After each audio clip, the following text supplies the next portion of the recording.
Welcome to the Kratorian Chronicles.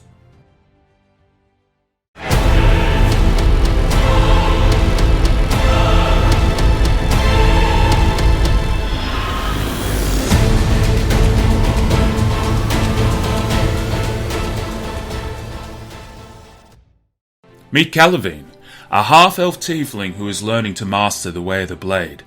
Our young intrepid adventurer, once a simple barman in the city of Easthaven, head west to the frontier settlement of Noldrin to start a new life.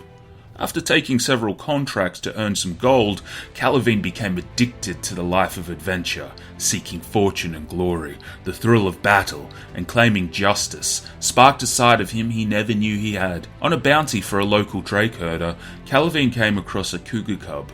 Finding the parents had been mauled by a drake, our young hero took in the cub, calling him Nameless. The two have been inseparable ever since. Calavene was caught by slavers in the lands known as the Shattered Sands. It's here he became a gladiator, and now fights for his freedom. Calavene. You stand over the unconscious body of Nili at this point. A proud Wakanalan warrior, nicknamed the Fisherman. You saw through his tactics, and you dealt with him rather quickly. Probably a benefit of having a keen eye the last week in the sparring grounds back at the compound. You knew that he had a heavy reliance on his net, and you used it against him.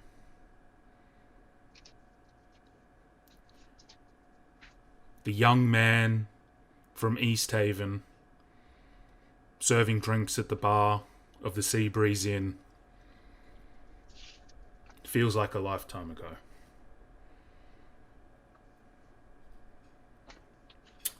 Your breath is firm. The night air is warm. You feel heat from your body as you focus. The roars of the arena deafening. And it's at this point that you notice that the amount of time that you've spent as a combative in this ancient Colosseum, you look around for a moment and you can't even hear it. You're so accustomed to standing on these bloodied sands.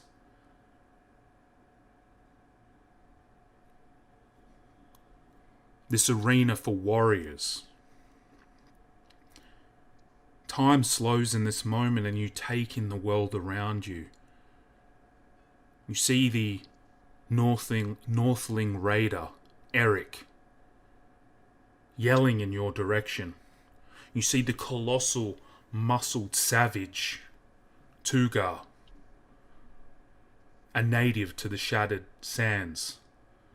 Seems to have lost his mind, going ballistic, almost in a blood frenzy, as he hunts Eric.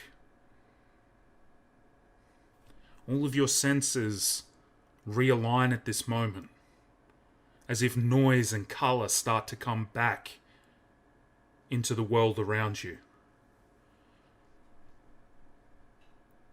Devilborn! Are you deaf? I need your help! Eric is kind of using this pillar between him and Tugar as this natural barrier where he's just trying to find some distance. Tugar hasn't quite noticed you. He's almost like a shark in a frenzy, focused on the Northling.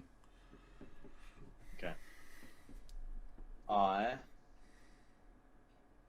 walk and over to Nili's net. Yes. And while I'm walking over there,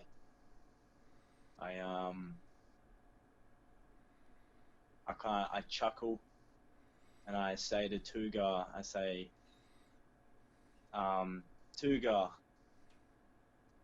you crack me up. You're both dumb and stupid. And I want to roll because I'm trying to bait him. Yes. Yes. So I'm gonna roll me a persuasion check. Like, technically it's a paladin ability called Compelled to Duel, but in this situation, let's just roll a charisma contest, and we'll call it a persuasion. I'll definitely allow that. Yeah. So You're compelling him. So I'm trying to compel him to come towards me, and I'm like, Tugar, you're both ugly and stupid. And he kind of pauses for a moment as he's looking over this pillar, over at Eric, and he just looks at you for a moment. What did you roll? I rolled a 3, and my persuasion or my charisma is a +1, so 4. He looks over at you and he goes, "You are nothing to me, whelp." And then he focuses his attention back on Eric. And at this moment, is there anything else you'd like to do? I'll consider that a bonus action. If it's still my turn... Yes. So I want to grab the net. You have it? Yes. It was next to you anyway. Yep. And I want to... I want to snare him. I want to throw the net on him to grapple him. Do it. Roll to hit, baby. Go. Your mistake. And add me a dexterity modifier in this case. No proficiency though, Jay, this time around. Yep. Just the dex, raw dex. Yeah. You goddamn fighters are overpowered as it is. I'm gonna get myself one of those little trays like he gave to Mum where I can roll my dice in. They're awesome, dude. Awesome. Yeah, I'm gonna get myself a couple of those, but I'm gonna use this for now. Roll on. Tugar is very much preoccupied with Eric. Like you said, he kind of, even when he looked in your direction, Jay, it was just but a glance.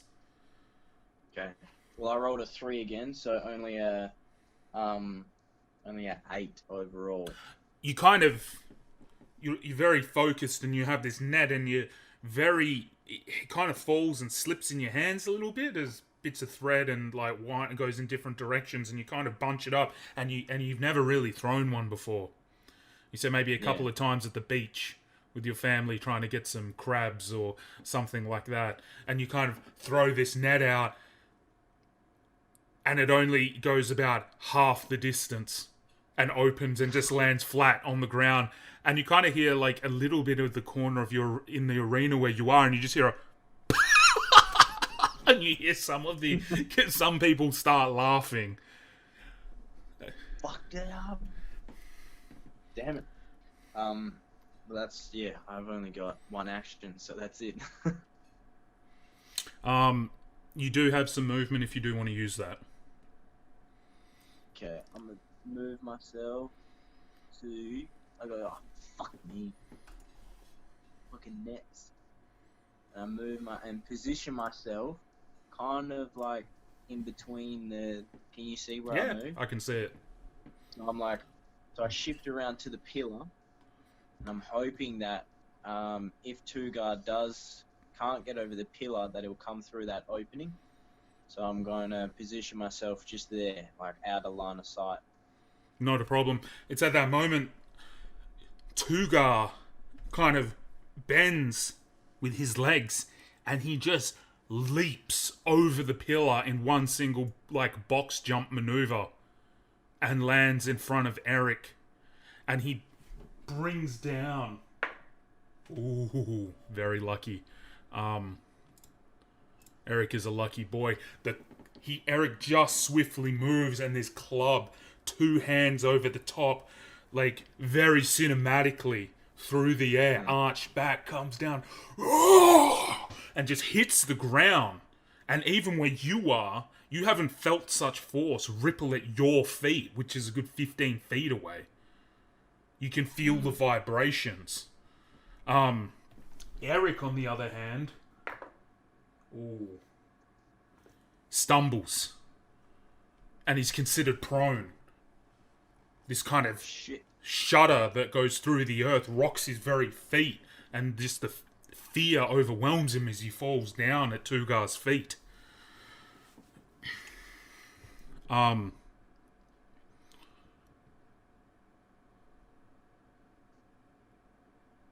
Tugar goes for another hit.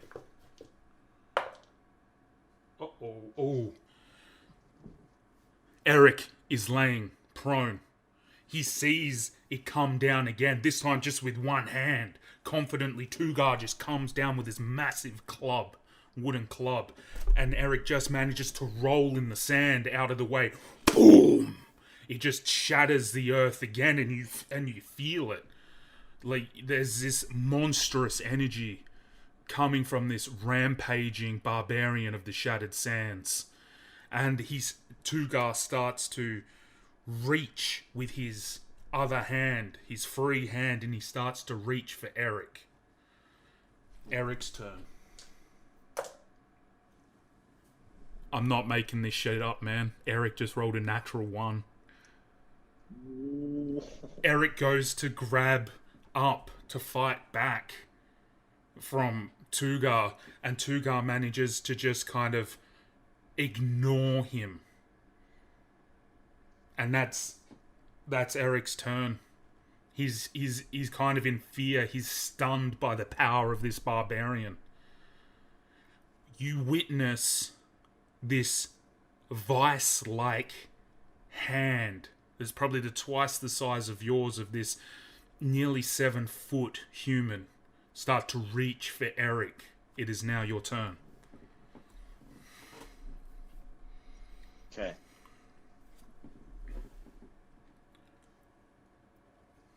I dash. Obviously. Mm-hmm. My nature. I run straight to him because he's not paying attention to me. Mm-hmm. Run to his side. To Tugar's side. Just like... I'll roll to hit first because I'm swinging for him.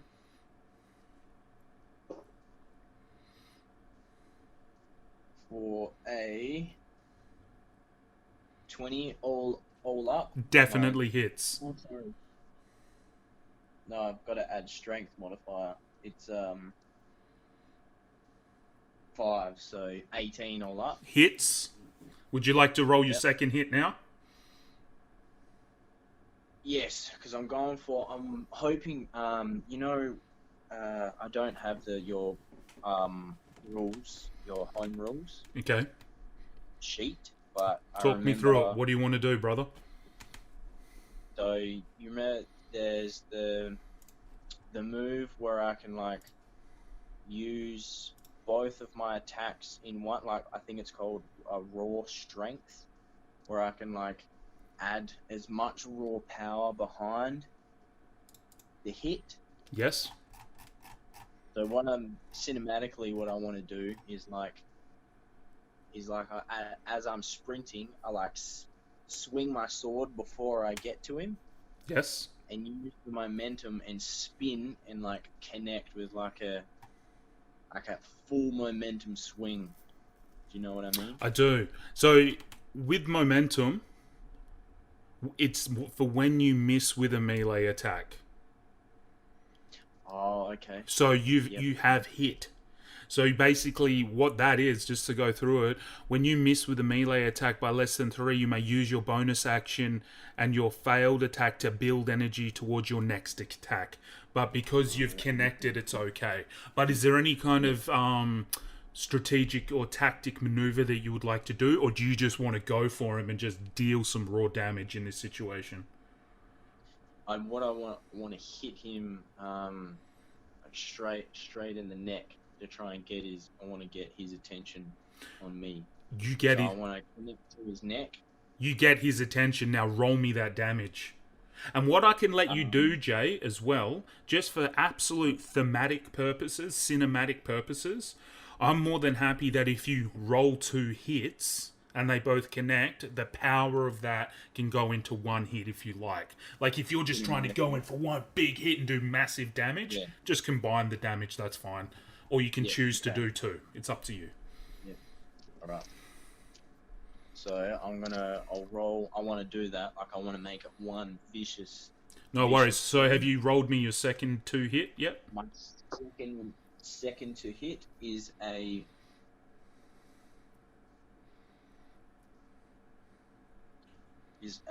14. And do you know a really good habit that I do? I just roll 2 d20s at a time, bro, and that way you never forget. Yeah. Something I do with Griskan as my paladin. Yep. But yes, Have 2 so yes, you hit. Roll that raw damage. Damn boy.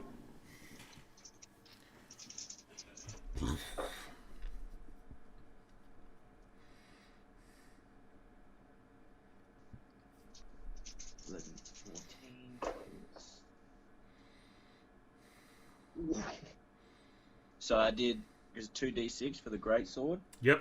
So my first roll was 11 Yes. plus 3 strength. Yes. So, 14. And then I did the exact same again. That's absolutely so fine. 14 damage. So that's a total of 28?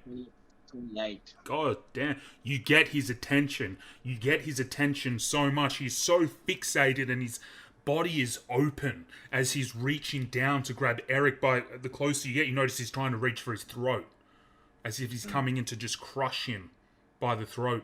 You come in open with all of your body weight. You jump up and you just swing down with this blunt metallic greatsword, and you cop him right in the shoulder, and you get him right on that kind of delt between the neck and the shoulder, and you just bang, wallop it in, and you actually hear a crunch as he kind of staggers down onto 1 knee, and you hit so hard it's as if sand around you moves and blows back a bit, and the crowd goes silent but for just a moment, and you hear this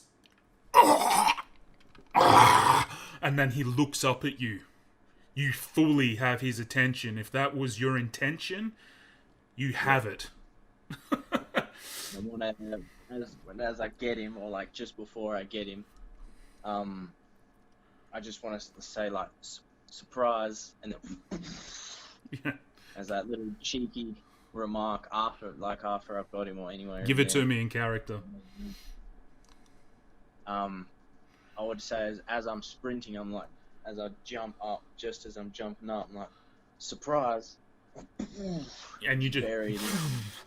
And time almost slows in that moment. There's that much sheer force just because of the amount of damage you rolled in those 2 hits.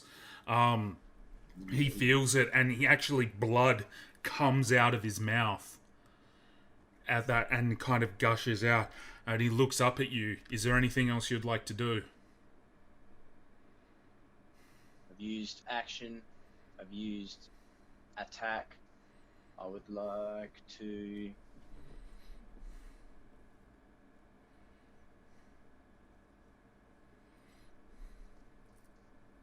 No, I'll save it for another turn. No, not a problem. Tugar just looks at you.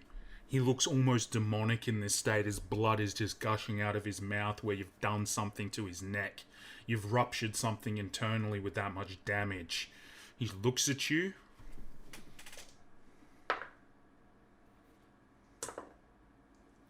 What was your AC again? AC is 17.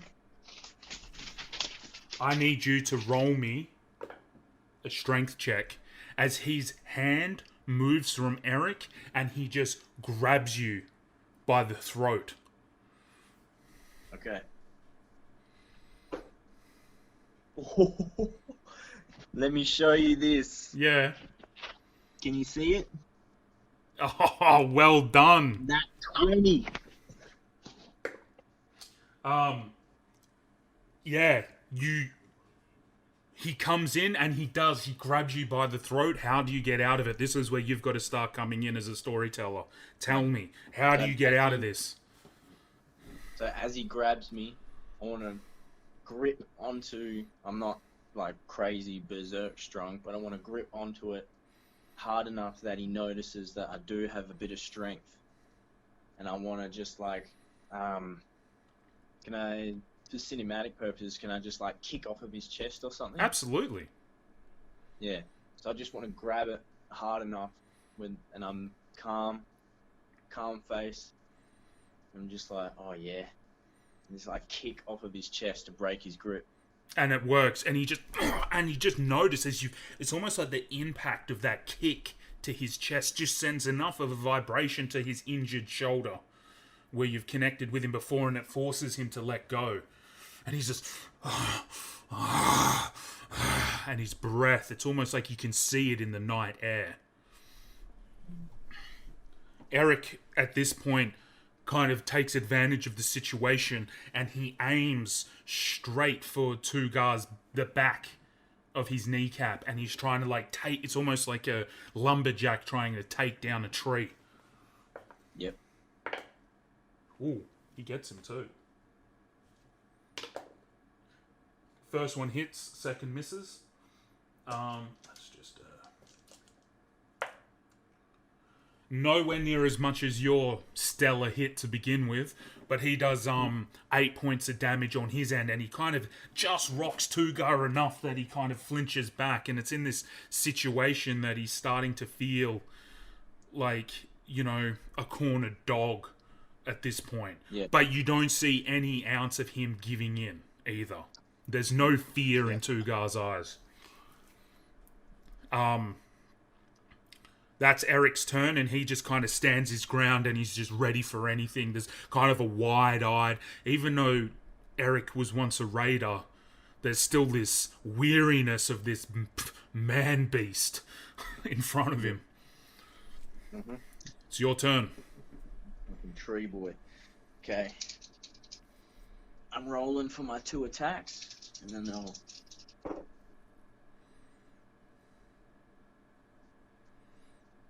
So, first attack is a 19 overall. Hits. Second attack is is 11. Misses. Go for that damage, man. Going for the damage. Oh, that's another technique too, bro. Just roll them all at once if you can. Okay, yep. I'm in a bit of a tight look. Yeah, you're all good, brother. All good. Just little tips and tricks by Leroy. Yeah. For this attack that hits, I would like to make the menacing attack with my superiority device. Mm-hmm.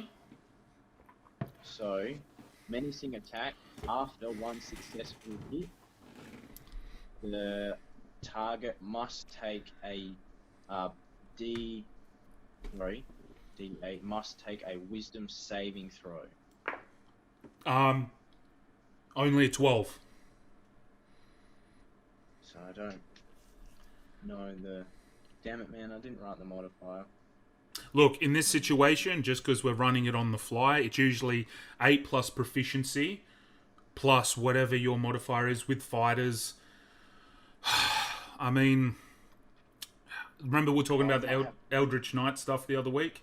So look, for today, we're just going to give you, because you didn't do your homework, a DC of 13. So in this case, because DC 13 is usually the minimum, roughly, like it's a pretty good number. I think it is. It's a D. But you need to do your homework on that. So, because fighters, look, if you're a paladin, it'd be charisma. If you were a wizard, it would be intelligence. If you were a druid, I'm pretty sure it's wisdom. So each class has its own thing.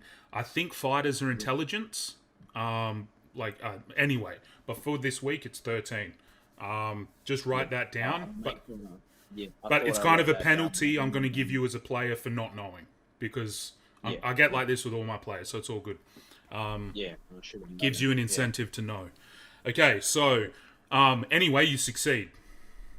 So 2 guys frightened until my next turn. I'll roll my damage. I'm gonna pull out my Yu-Gi-Oh! Trap card on you here. He is considered enraged and cannot be frightened. Ooh.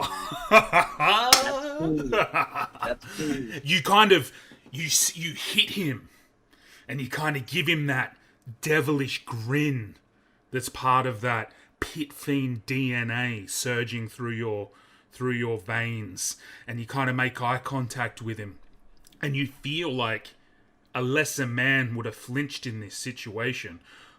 But in this moment, something that hasn't happened before, he returns the look. Nice. So I do in that. So it's just the one hit, and this time I'm going the opposite side. It was like a stomach hit. Yep. And how I imagine it's like as my blade is in his ribs as I've connected, and I look up at him with that grin. He looks straight back down at me, and I do.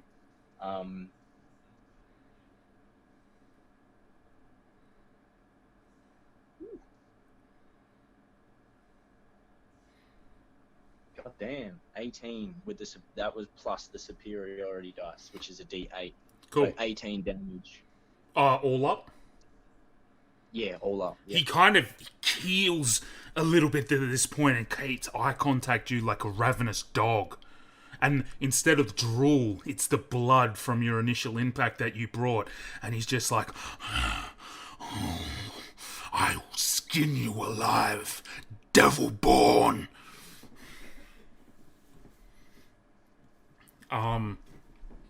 It is now his turn. Mm-hmm.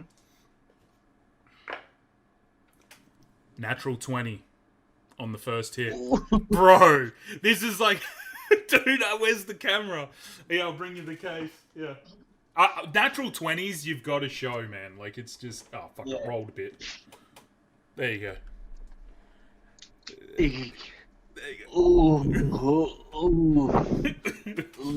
So, hey man, you've been given it. It's time to get some, boy. Considering Eric rolled it, Eric was meant to help you, and he rolled a nat 1. Eric. That was the first hit, and the second is a 16 plus his modifier, so that hits as well. So they both hit. So in this case, Jay, I'm going to be converting his weapon damage into kind of a grapple, and he grabs you this time, and he lifts you up, kind of like you could say like the Undertaker in wrestling, and he kind of does pick you up where all the audience can see you, and you kind of grab at his arms, and it's too much this time. Yeah. And you're like, you've severely injured this guy, but it doesn't bother him. There's something where you've hit him hard, and you've hit him severely, as hard as you can give, but there's almost as if the damage isn't getting through to him like it would other people. It's like he has some kind of mental switch or some resistance in him. And he looks you up, and there's just savagery. It's not like you where you're enjoying the thrill of fighting. There's something about him that's primal. There's something savage. It's not a warrior's code or conduct. And he looks at you, and he just slams you into the pillar next to him. And your spine arches over the back of the pillar. And in this case, Jay, you feel your spine... and blood kind of like spurts out of your mouth out into the night air, and you feel your spine crack for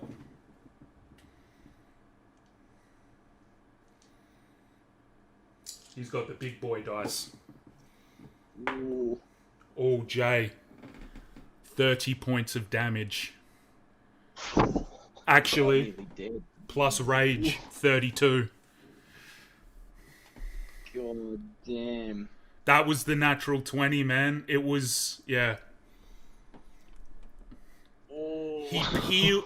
He continues to, he grabs you and peels you off of the pillar for that next turn.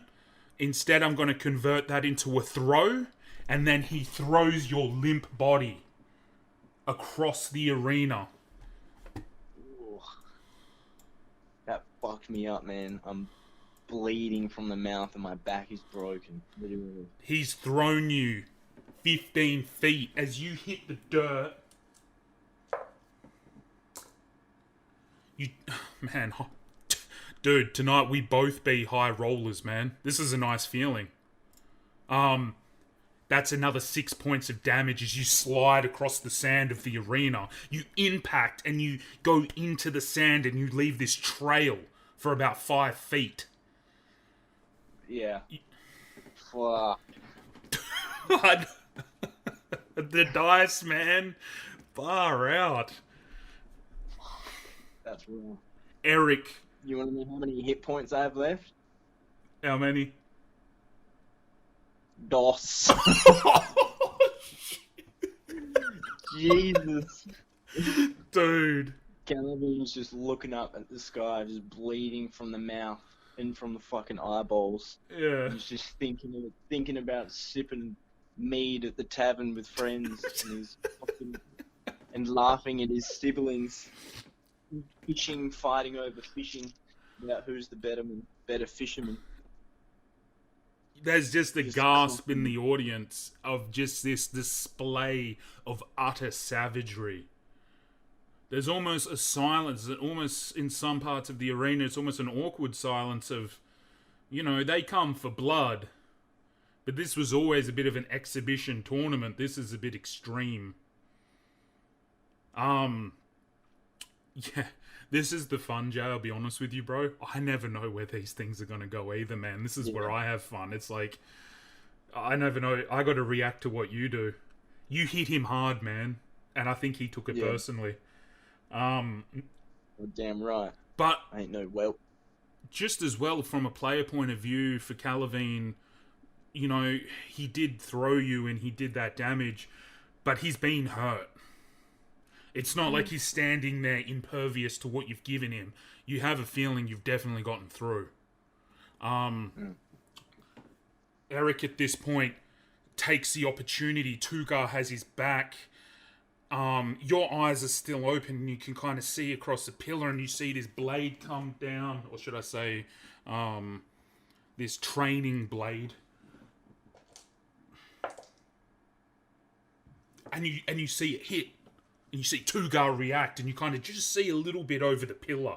And Tugar kind of reacts, and he kind of turns his back to you, and it looks like you can't see what's happening. But you see that Tugar's reacting to Eric, and he's taken a little bit of damage. Okay. It is now your turn. I'm just not going to explain what you can't see it. Yeah. Yep. Yeah. So, okay, what I do is painfully, I'm like, come on, and I sit up and bleeding as I'm just like sitting down with my arms down, like blood coming out of my mouth. I'm like, come on, Calavene, come on, and I stand up, like wearily, kind of on my knees now, and I use my bonus action to cast Second Wind, which will give me a D10. Jay, remember my health home rule? You just got that D10 back, man. Okay.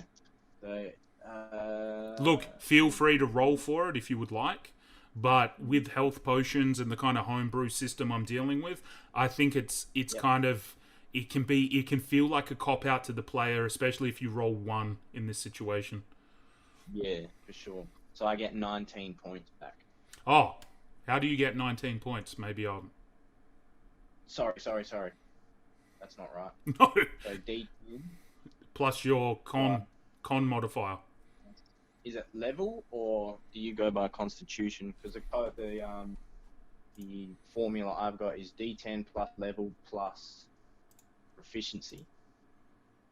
Oh, okay. If that's the... So 17 hey, points back. And look, how many you only get to use superiority dice for this, don't you? Or is it just once? So per Short rest? long rest. So yeah, short rest. I have 3 superiority dice. Yep. So I've used one, so I have 2 left Okay. to do damage. Okay, look, wind. scrap that. Scrap my nonsense. Roll for that. Or else it's broken. Sorry, man, I completely forgot what second wind did, and I forgot that you got proficiency, and I forgot that you got level. So you're getting a minimum of 7. Yeah. So just roll for it. Roll for that extra. Okay. Yeah.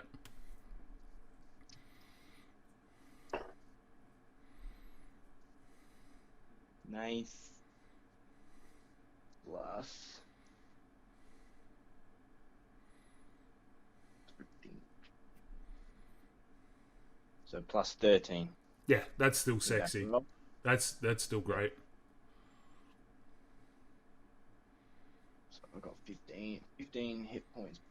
How does your second wind look? My second wind look.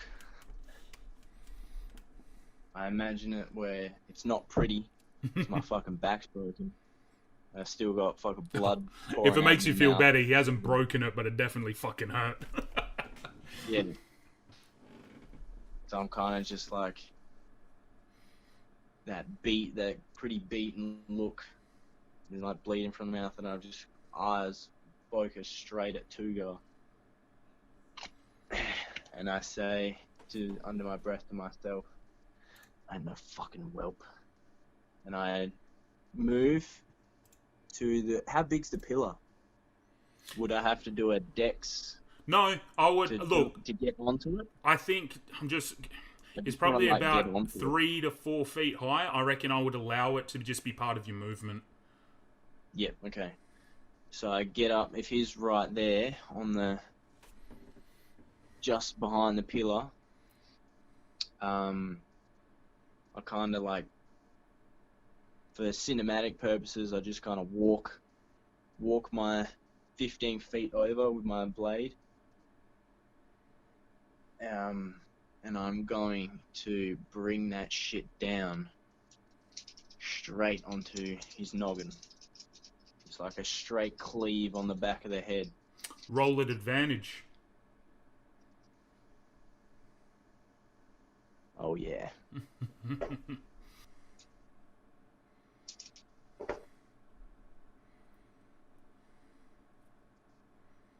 Oh, one of them was a natural 1.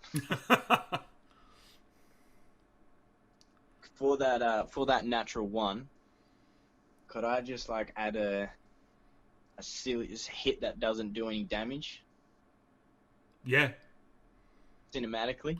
So you're standing over the top of him, and you kind of brace yourself, and as you kind of arc over and you bring this great sword down, you feel a small twinge in your back, and you've just arced a little bit too far to the left, and you've just kind of like hit him on the shoulder, and he's just stopped his assault on Eric, and he turns back at you, and he's now looking at you. So my second hit landed. Well, my second hit was a 16. Hits. So for my damage,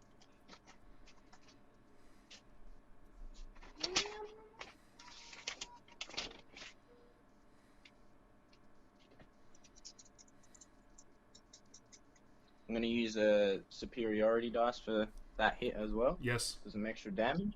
I just want to bring it straight on his noggin. And I will be doing 4, 5,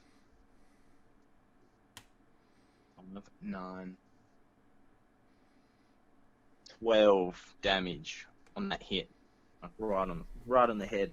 He kind of turns to you, and he takes the hit, bang, on his head, and you see him grab his head, and he looks up at you, with those eyes. He, in this situation,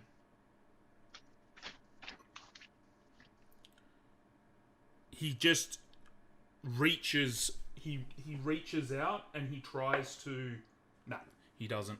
He reaches out to try and grab your leg, because it's kind of at like his chest height, but he misses. Yeah. and you nimbly kind of move your foot away. Can I kick it out of the way? Yeah, absolutely. Kick his little hand out the way? Yeah. Good fella. It's now Eric's turn. Yep. And he hits him in the back again. Nice.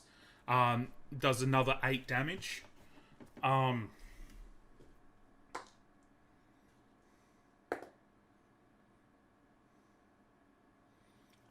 Hits again. Oh, 6. Total of 12. So he does 14 points of damage in total to him. And he's kind of, now he's like stuck in between you, and he's trying to choose. He's not, he's like a rabid dog. He's not thinking. It's just instinct. Yeah. It's now your turn again. Question to you: is this the what is it? Like reckless spec, where they're just like mindless for so much strength and power? Yes. Yeah. Yeah. Cool. I thought so. I just wanted to. I like that. Okay, my turn. He's looking pretty rough, man. Hmm. Tugar, as you've noticed, training with him in the compound, he's not, he's not a high caliber warrior. A lot like Runok, it's just pure brute strength and force, and it's starting to wane because he doesn't think. Okay, rolling for me hits. So 17 and 11. Yep, first one hits. Can I use that momentum? Like miss the first one, Oh, yes. the second one? Yes. How does? Sorry, I'm not sure. If you miss on this hit, you get disadvantage on your next turn. That's how it works. Oh. Okay. Well, my first attack missed. My second attack hits. Yes. And also with momentum, you need to be running. So it's usually something that you might start a fight with or get to the next encounter with. Yeah. Sure. Okay. No worries. Okay, then I just hit him once. And I will be just using raw damage.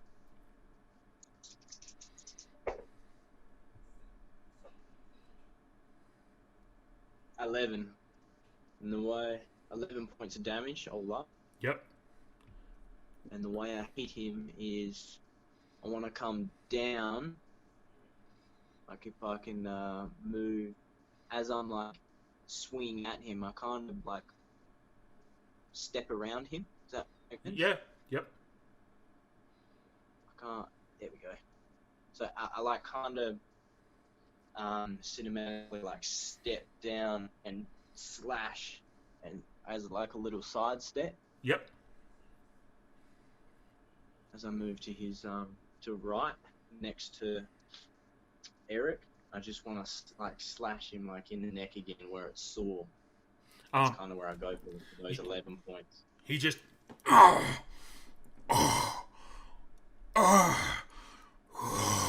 and he kind of falls to one knee, breathing really, really heavily, with his back against the pillar at this point. The roars of the arena are just going off. Just this you and Eric focused on this man beast. Tugar, with his last ounces of strength, he reaches out to Eric, being kind of more directly in front of him.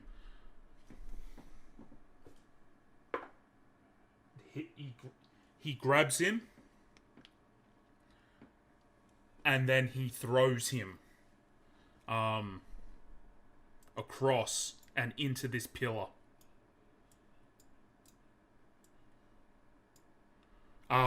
You just hit Eric just and he just gets like whipped through the air, and he kind of hits sideways on the pillar and slides down. You don't know how much damage he's taken, but it looks like it was very similar to what you just went through. Two-Guy kind of looks at you, and with his light, he just he reaches for his club, and he just swings at you. Mm-hmm. What was your AC? 17. Misses. And you feel the force of this swing as it kind of just as you duck. It's almost like the force of the momentum swings past you, and the arc hits the pillar beside you. And it cracks the pillar.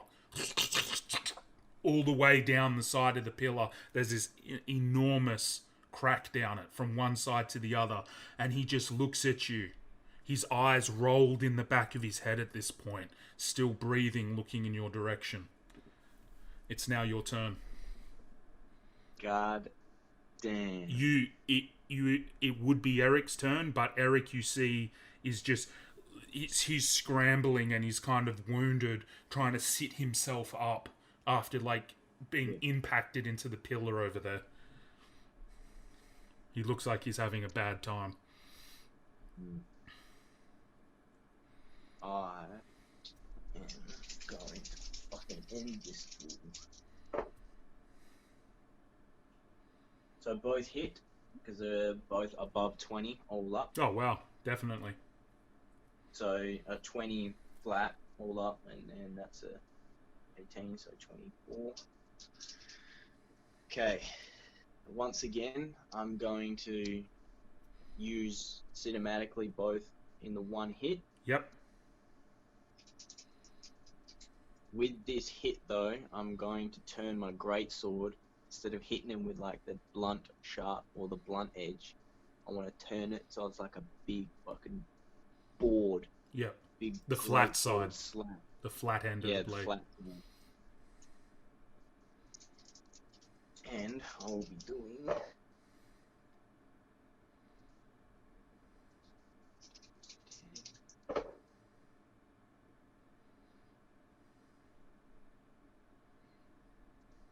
$19 points of damage. That's all of it, those two hits. But I want to cinematically put it into one. Jay. And I just want to, like, no, I'm going for the knockout, really. Jay. Just, like, go into detail. How would you like to end this encounter with Tugar? So before he was looking at me with his breathe, like his eyes rolled back into his head. And I'm kind of the same. I see blood coming out of my mouth. I'm breathing, looking straight down at him as well. It's at this point, too, he is starting to slowly rise, finding his way to his feet.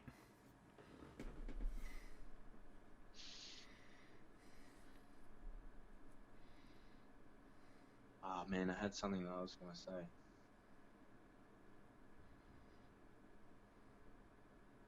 Something along the lines of,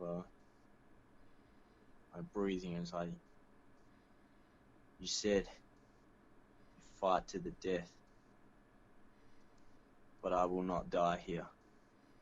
As I just, like, all of my might, and I just connect it with the head flat side, like straight into his face on like a downward arc.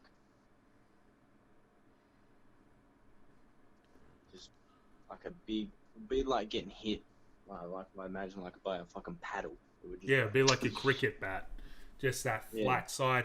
Two guys coming up, and he's connected, and he's just all the will left in his body. He's bringing to stand to do something to you, whatever's left. You say what you had to say. You strike true. With the wind. And you clock through across his face. Yeah. And there's just a moment of silence. And you just watch as blood continues to fall out of his mouth. And after just a quiet moment of stillness, he falls forward into the sand. The arena cuts ballistic. Calavene! Calavene! Calavene! And you just hear this chant, this echoing chant. Jay, take 1d6 inspiration dice from the masses. Yep. Your celebration is short-lived. As you do realise in your peripheral, you can see Eric sitting, leaning against the pillar nearby. I briefly, as I walk past Tugar, I briefly put my hand on his shoulder, gently, as in kind of like a, holy shit, you're strong as fuck, and I appreciate that. So I gently put my hand on his shoulder as I walk over to Eric and check what the hell's going on. Is this man dead? Eric's sitting there with his back against the pillar, and blood also profusely coming out of his mouth, and he's all battered and beaten from Tugar. You can see his arm where his buckler was kind of leather straps there that all bits of splintered wood now. Nothing left of his shield. And he's all ragged and worn, and he looks up at you with this wry smile, and he's like, I guess the best man has won. And it's at that moment I want you to make a DC wisdom check as he throws sand in your face. What's the DC again? Wisdom. Okay. What? Do I roll Sorry, I'm not. Just roll me a D20, my dude, and just add your wisdom modifier.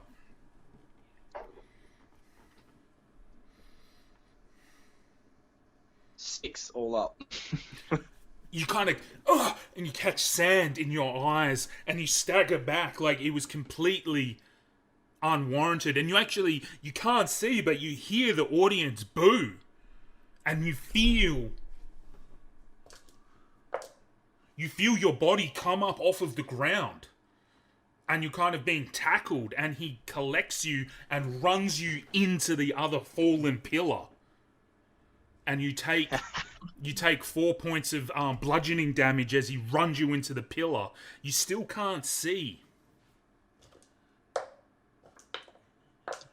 And then you feel across your face knuckles across your jaw, and blood spits out and hits the sand in front of you for another 4 damage.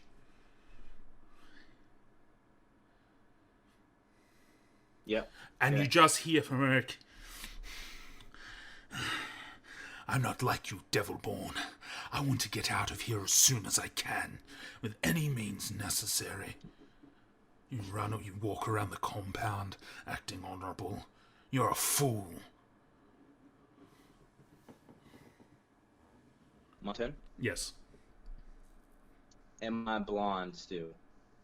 Roll me another wisdom check as you kind of get the sand out of your eyes. 13, all up. You're clear. Vision comes back to your eyes as your eyes water. And he's kind of standing over you. You're not prone, but you're just against the wall, and you're considered grappled. So he has one hand on you, and he has his other hand cocked. And it looks like he's about to come in. Okay. So I want you to either, you can hit him back at disadvantage, or you can break the grapple with the strength check. Okay, I'm going to use my first action to break the grapple. Yes. For 7. You fail.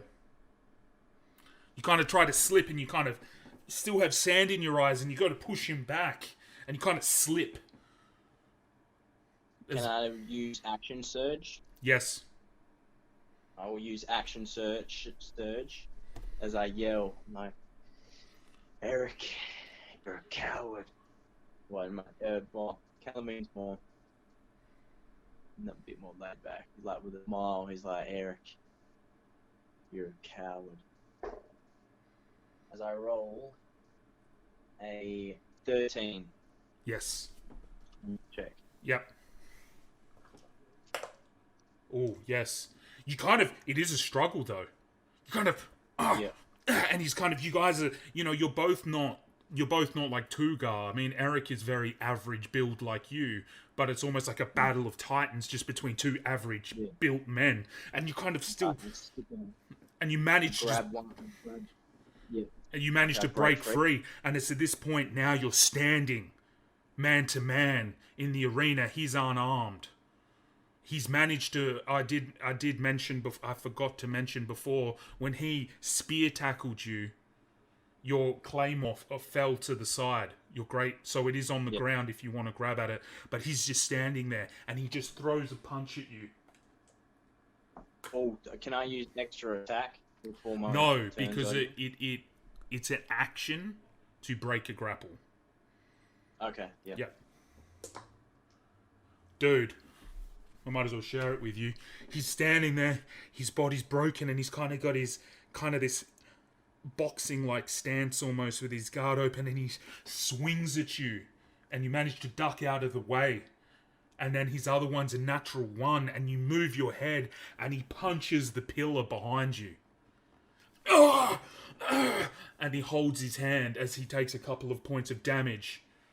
If that connected, that would have hit hard. And he's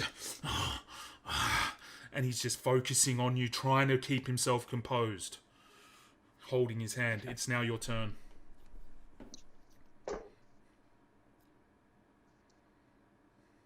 Both my attacks. The first attack rolls for his fists. That's strength modifier, isn't it? Yes, and it's a D4 for damage. Yep. Oh, Mum doesn't have a D4. Only I do. Damn it. Okay, so both mine hit. First one's a 15. Second one's a 19. Both hit. To hit. Both hit. Just. Yep. So the way I want to do this is like a boxing thing as well. And I was like, you dumb piece of shit, because he punches the pillar. Like, you dumb idiot. I'm getting mad. So for my first hit, a 2, I just jab him straight in the nose. So add your strength. 3 damage. Yes. Yep. So what D4 did you roll? So I rolled my first D4 damage was a 3 plus strength, which is 6, and then the next one's a 1. But the way I want to, that's 10 points of damage. Oh, well done. Over the 2 hits. Yep. So I'm gonna first hit. After I say, like, you dumb piece of shit, and I, like, jab him, like, straight in the nose. Oh! And you watch his neck snap back, and you see, like, it's like you've broken his nose. And you see blood start running out of his nose as he wipes it and looks at you. My second hit, I grab him by the back of the head and, like, bring his head to my knee him straight in the face. Oh! He takes another hit, and he kind of staggers at this point. He's looking pretty rough, man. He took some serious damage from Tugar earlier. Dude, it's 1s and 20s tonight, I swear to God. He just rolled another 1. I swear to God, this guy. And an 18. So the first one, he tries to sweep you with his first attack, and he's trying to trip you up, and you can say how you retaliate. He tries to sweep me, I check his leg, like I put my knee up. Like Muay Thai, you kind of just lift it up. Yeah. You just, all that time with Tristalan, watching the way that he fights, using his body as a defensive weapon as well comes into play as you check his leg. He comes in as well just with a hook, and this one does connect. What's your HP like?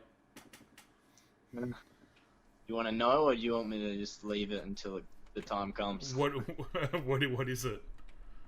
7. Oh, dude. Jay. 5 points of damage. He rolled.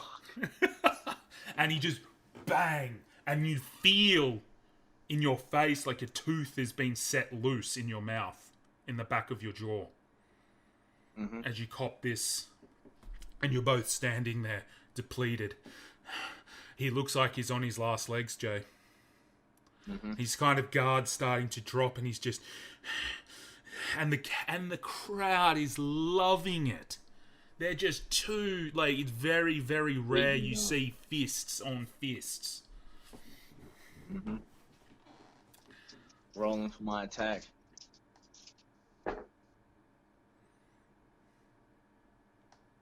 Yeah. So about two 14, so 18 all up. To a hit. Both hit. Both those. And this time for all my damage. Jay, how do you want to do this?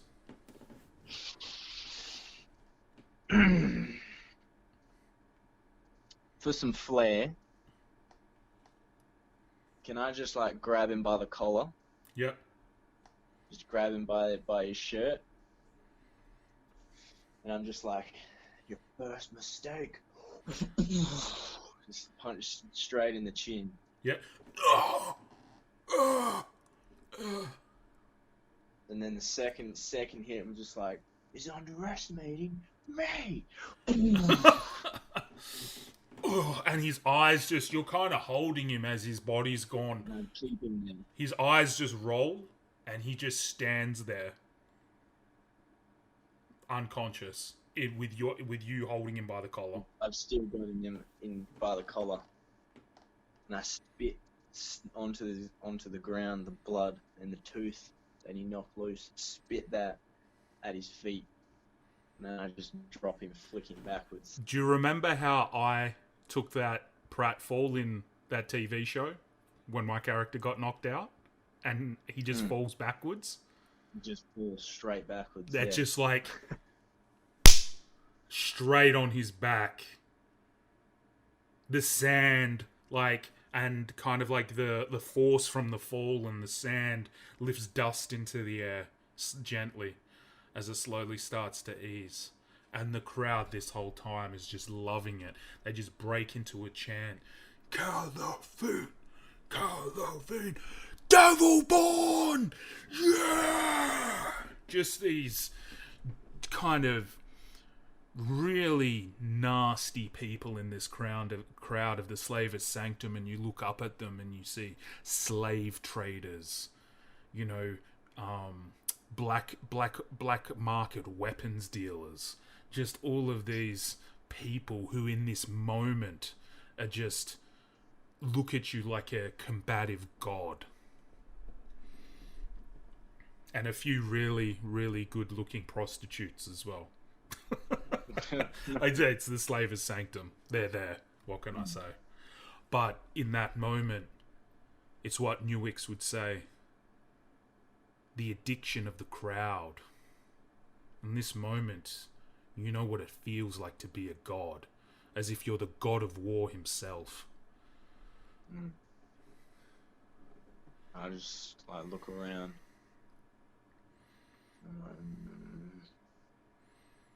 Doesn't like what he sees. But he's still like all like the thoughts that come to my head, because I'm like trying to imagine myself Calavene there, and he's here. He's like looking around, like they're kind of the worst people right here, and I'm feeding them all this energy. I'm like, these fools. I'll make it out of here.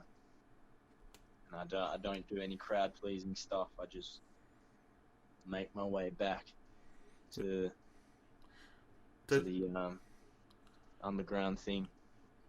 Calavene, ladies and gentlemen, congratulations as you move on to the next round of the tournament.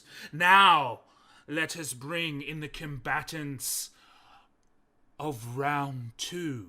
Somebody get in here and clean up these bodies, these broken men. And you watch as these slaves kind of run in. The announcer continues. As you're walking back to where you've come from, as you're making your way down the ramp, you see Shinji beginning to walk his way up in his very quiet, stoic way. He nods at you graciously, as to say, well done. But there's no real emotion on his face or real supportive. It's almost some strange code you feel of respect. Yeah. Tristalan is behind him. Tristalan has his game face on, but his eyes gleam when he looks at you, and he gives you that wry smirk that you've become accustomed to, and he just whispers under his breath, I put points on you. I'm glad to see that I'm getting a return on that, my friend. And he just immediately focus on back to walking up the ramp. Mm-hmm. You also see the blue-scaled Dragonborn, who you haven't really interacted with too much. He just ignores you. His mind is... You don't have that kind of relationship with him. And then following him is also a black-haired elf. As well, a half-elf, who you don't know too much about either. I mean, there's still a lot of people at the compound, and everyone keeps to their cliques. The Dragonborn kind of chooses to keep to himself. You do notice that he has a sword and shield, and the elf, kind of a contrast to Tristalan, you could say. He's got a dark, shortish hair, whilst Tristalan has his long, blonde, very elvish, you could say Legolas type hair, done in a bit of a top knot. And the elf just kind of looks at you respectfully with a bit of a smile on his face, maybe someone who's from a city or someone who knows how to communicate like a normal person. And he whispers to you, great job, Calavene. And you make your way down as the combatants make their way up for round 2. Greytox is there and everybody else is kind of sitting there watching. You see Runark kind of look at you for the first time. Proud, it just has this big fucking dopey smile on his face, you know? that school bully look, and he's like, I'm glad someone put Tugar in his place. That pile of shit. You're alright in my books, Calavene. I got you all wrong. And he's kind of sitting there with the orc twins. Bucks and Tusk.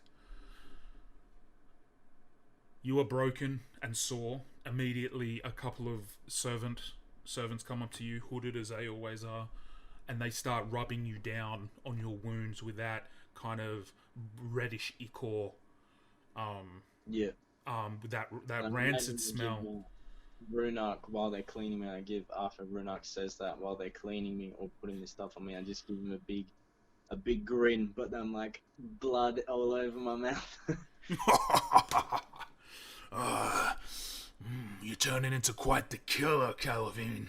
I'm starting to like you, kid. He was the same guy that you came in on.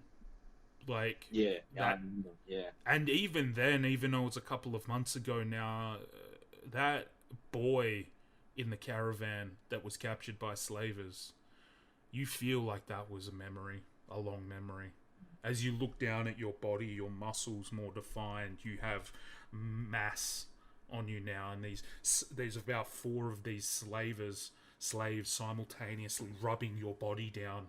You can feel your muscles being invigorated on the spot, a lot like for us, like a tiger balm. Keeping you warm, getting you ready. One of them looks up at you timidly, not showing their face to you, goes, please drink this. And it's like this red. You've seen one of these before. You have a flash in your mind of Emerson. back in the frontier. The last time you held one of these potion-like bottles was probably back in the frontier. And you have just a quick flash of Balador, nameless, the evergreen fields of the frontier. A simpler time, a happy time. That was a time of innocence. You're but a boy. You feel like a man. And you take the cork and you drink it. I take the cork and I say to the slaver, this thought just come to my head because I really imagined myself being there getting rubbed down. And I say to the slaver, I was like, chin up, slaver. Get to live another day. And now I drink it. You drink it back, and just for the sake of this scenario that you're in, Jay, all your health points are replenished. Ooh. Greytox walks in and he goes, "Only winners get to drink this stuff.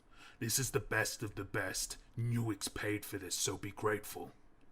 You put on a hell of a show, kid."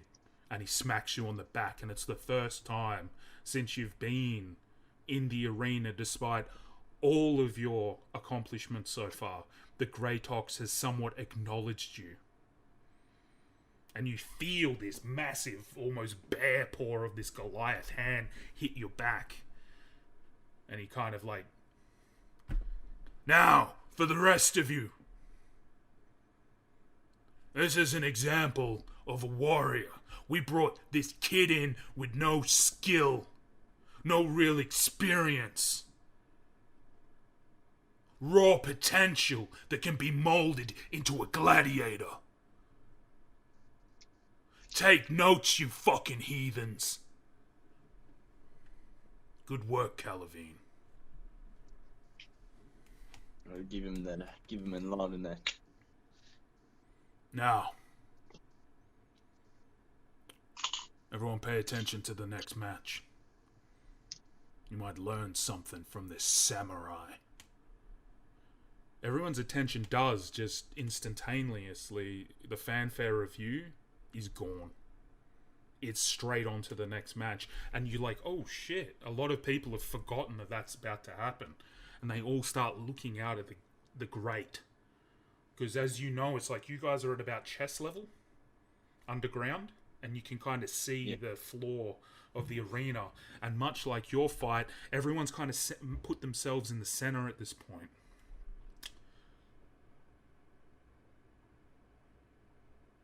You see Shinji standing there, his hand across his body, his blade at his waist, near his side on his waist, and he stands there.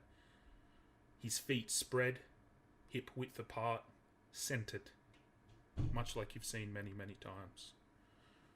Tristalan has his arrow cocked in his bow, and he's kind of eyeing off. It's a little bit of a Mexican standoff at this point. Unlike your match where everyone just went hell for leather immediately and just went for their closest combatant, everyone's kind of eyeing each other off. The Dragonborn kind of stands there looking across at everybody. And then the half-elf has his two wooden short swords out, dual wielding. And you just hear someone from the crowd just yell out, "Will yous fucking fight already?" And you just swiftly, you see Tristalan whip his arrow as the Dragonborn kind of looks out. Like, it's almost as if he was distracted by the person in the audience, not focusing. Tristalan whips out an arrow straight at the Dragonborn, taking that opportunity. The arrow, you noticed them earlier that day, they're not tipped, but they still have an impact. There's like a metal ball on the end of these arrows that still deliver quite a punch. And the Dragonborn cops one in the jaw, and it sends him backwards, and then it's on. As soon as the Dragonborn starts to fall backwards, the half-elf near him just dashes straight for the Dragonborn as he starts to fall down.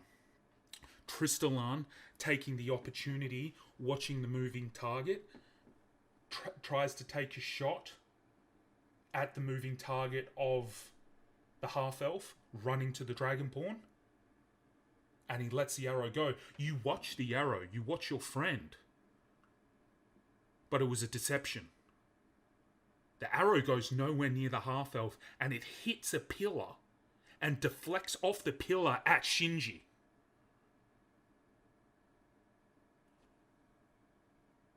You don't even see the samurai move. And his blade is in the air, and it's caught the arrow from Tristalan's deflective shot, ricochet shot.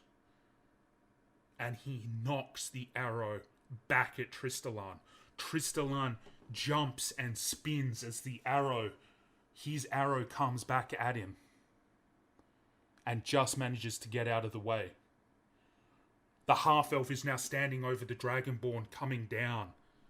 You watch this in the peripheral. You're watching what's happening with Tristalan, and everything's happening so quickly. Your eyes glance over as this blue arc of light comes from the mass of the Dragonborn. And you hear this roar of pain come from the half-elf as he's coming down, and it's almost like a lightning crackles out from the arena as a bright flash of light fills the night sky, but for a moment. And you hear a and the half-elf falls and collapses on the ground in front of the Dragonborn. The Dragonborn gets up, and he gets his shield and brings it down onto the back of the half-elf, making sure that he's out cold. It's almost like a muscle reaction as the half-elf's just and he stays unmoving in the sand. It's at this moment the Dragonborn watches Tristalan, watches Shinji. Shinji this whole time slowly moves and places his sword back in its sheath, in a defensive stance. Tristalan eyes off the Dragonborn, eyes off Shinji. He again shoots a bolt at Shinji, as if there was this unspoken agreement between Tristalan and the Dragonborn. The threat is Shinji. Something about experience giving them almost a telepathic bond of years of fighting. They know that Shinji is a threat in this moment. The Dragonborn runs as he sees the arrow get shot at Shinji. He takes that opportunity to run at Shinji. The Dragonborn opens his mouth, and you see where that arc of light came from. As it begins to open, you watch as this bolt of blue crackling energy flies through the air. Shinji spins his body with his momentum. He uses his blade, catching the lightning, and spins it, almost absorbing it into his blade and then whipping it out at Tristalan. Tristalan collects the bolt of lightning, and it sends him through the air. Your friend isn't moving from where you can see. The Dragonborn comes and starts rapidly slashing at Shinji. Shinji lifts his blade and parries almost like a water dance. He collects all of the incoming attacks from the Dragonborn. And then just with a simple slap to the neck, the Dragonborn falls to his knees and then falls forward.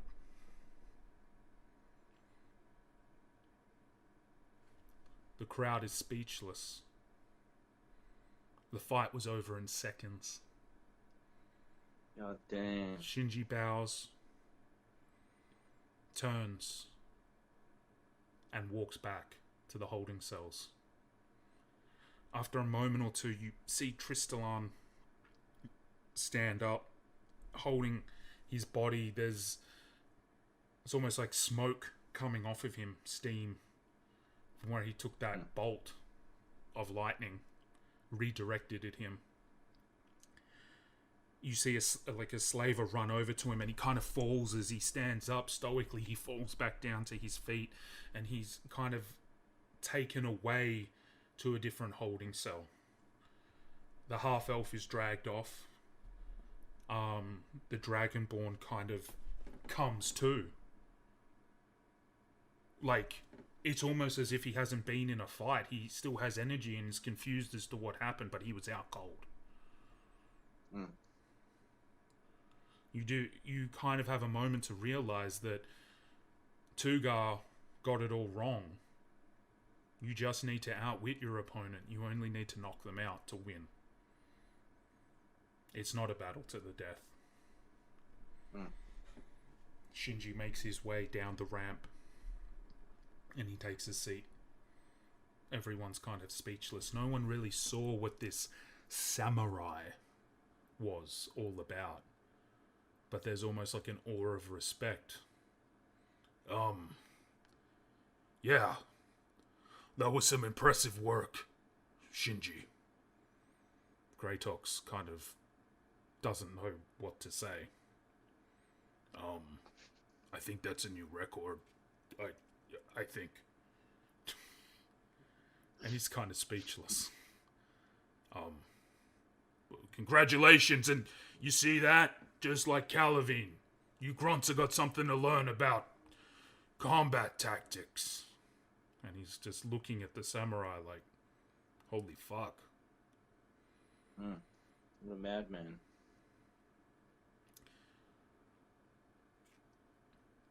It's at that moment. People don't have too much time. These have been some quick matches. Oh. Well, looks like I'm up. And you see Runak kind of boisterously, loudly stand up and shake himself off and reaches for this maul, like this wooden club. Ritzlak, who's been keeping to himself this whole time, gets up.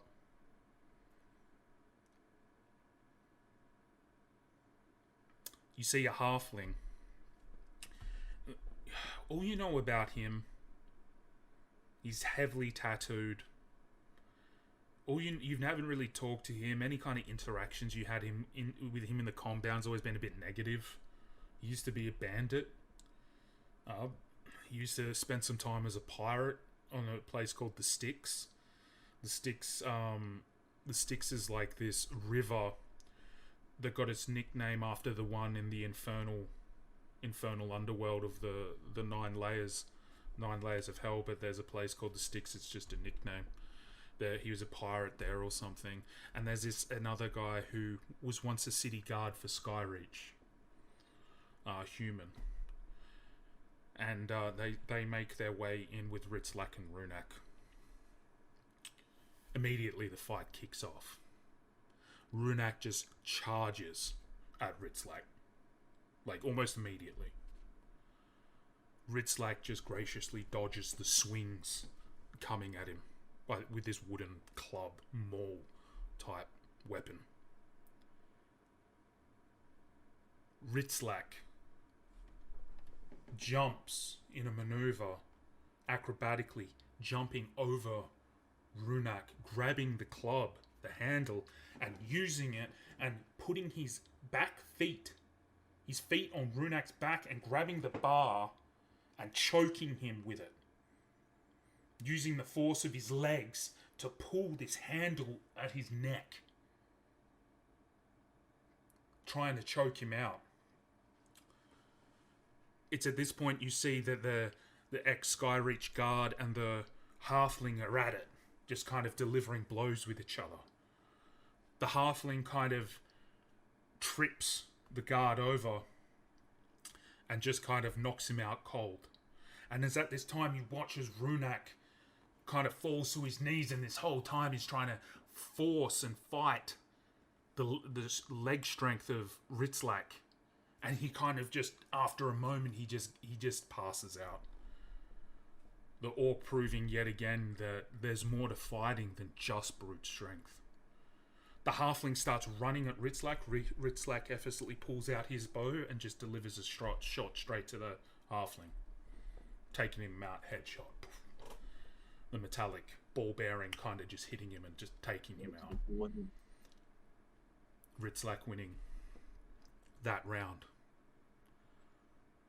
The fourth and final round for the evening. Platanus, the Valmirian that you came in with Runak all those months ago, also keeping to himself the Valmirian. He has his spear and shield, and I believe that you were keeping your eye on him last week as well. It's very much an extension of himself, using his shield as a weapon as well. He's kind of thrown in with Brux and Tusk, the twins. Yeah. In the end, there's nothing too interesting about this fight. Brux and Tusk, it's kind of funny actually. They managed to just knock each other out. Like, it's almost a little bit comedic. They work incredible as a unit. Like, they work well, but in this situation they kind of made a pact. They wanted to see who was the strongest, and there were bets going around in the compound a week ago. And they managed to it's pretty much that whole blow for blow kind of thing, and they managed to knock each other out. Even a few people in the crowd laugh. And Platanus takes out one of the lesser known gladiators almost instantly, using his shield. And he walks over and uses his spear just to check if Brux and Tusk aren't planning some kind of ambush, and they're both out cold. And it's at that point the commentator, once again, your body's feeling warm again. You're feeling like you're all warmed up. That ichor, that red ichor that they rub in you with that really like rancid smell. Despite the smell, it works. Incredible. Kind of stings your nostrils, and you're feeling ready, and you look around the room, and your competition is Shinji, Ritzlak, and Platanus, the Valmirian. You kind of hear the commentator. Well, ladies and gentlemen, it seems that we have come to the finals for this evening. The Devil-born Calavene, the mysterious samurai Shinji,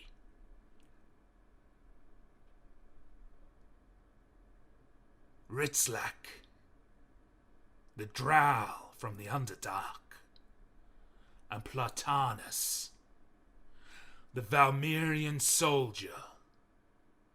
Who will be this tournament's champion? And let's not forget,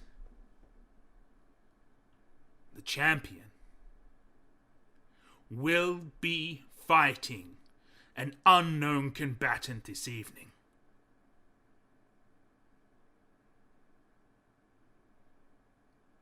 Bring them out here! And the crowd is very much warmed up at this point.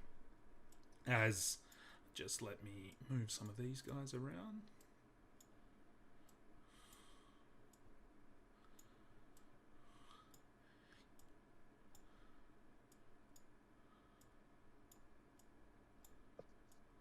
Right.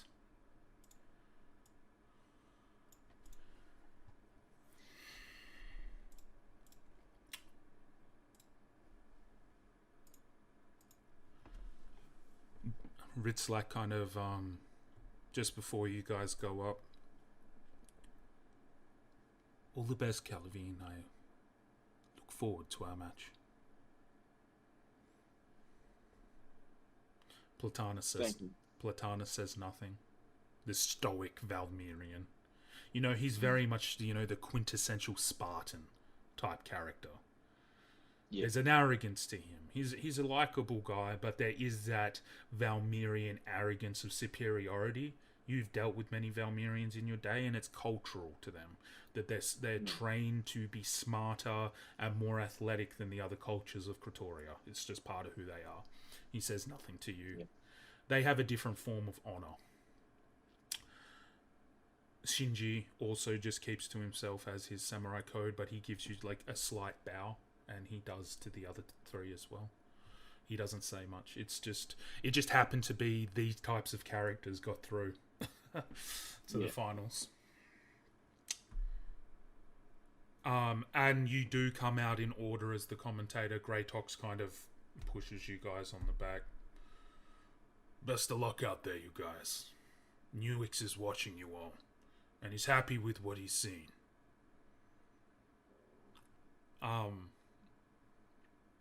And no matter who wins tonight, I'll be having a word with all of you tomorrow about something important. Now go try and break a leg, motherfuckers. And he just kind of watches you guys as you go up the ramp. You enter first, and there's a different mood in the crowd. This is the finals. There's electricity. There's a lot of money for these gamblers and these heathens that are part of the Slavers Sanctum. There's this kind of almost vicious kind of greediness to the crowd's energy. For there's just this neediness for you to perform and to perform well.